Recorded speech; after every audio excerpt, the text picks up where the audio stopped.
Pēc īsā ziemas pārtraukuma Latvijas laikmetīgās mākslas muzeja pilotprojekts KIM piedāvā divas lieliskas izstādes – mākslinieka Kaspara Podnieka Neparasta vieta un britu mākslinieku tandēma semikonduktoru video instalāciju Black Rain.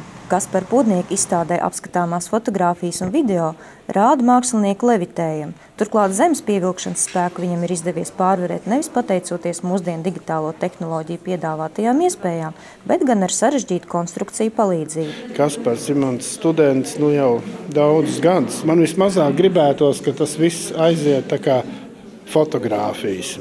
Ja? Jo tā viņa būtība ir tāda, ka viņam ir primārais tā ideja, un tad kādos materiālos, kā viņš to izdara, tas ir gandrīz katru reizi kaut kas cits. Ir metāla konstrukcijas, ir no koka kaut kas vai ne. Šī gadījumā tas ir tas redzamais. Tā ir faktiski drīzāk tāda procesa dokumentācija.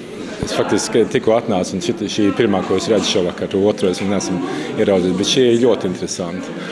Daudzos veidos, man liekas, ka ir dieva formāts šeit, ir tas tā, kā tāds, un fotogrāfi man ļoti patīk.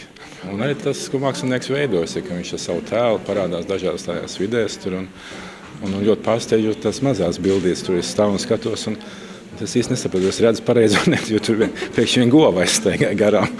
Tas ilgi gaidīja, un es domāju, vai patiešām es redzēju pareizi vai ne. Bet tad, kad atkārtojos, es sapratu, ka ir kaut kas tomēr.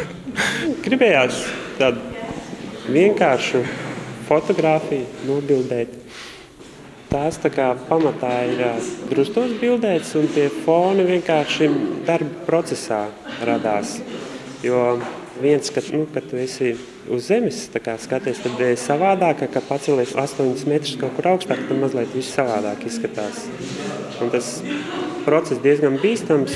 Es varētu teikt, ka viņš iznācis no tumsas un uztaisījis tādu savu, parādījis gaismu par sevim. Viņš cenšas kaut kādā veidā pasniegt šo dabu un parādīt, ka var izdarīt lietas bez tehnikas. Apmēram kaut ko par sevim atgādinot, kaut ko par veco mākslinieku ar rotu. Viņš atšķirās ar to savu dabas bērnu būtību. Izstādes atklāšanas dienā pārsteigti bija arī tie KIM apmeklētāji, kas raduši šajās telpās dzirdēt urbānas 21. gadsimtam raksturīgas skaņas. Šoreiz muzeja telpās notika riktīgi mazpilsētas ballīte. Šovakar uzstājās šlāgeru mūzikas zvaigznes Latvijā, es gribētu teikt, grupa Duets Sandra. Uzaicinājām mēs viņus domājot par Kaspara Podnieka māju vietu Drustiem.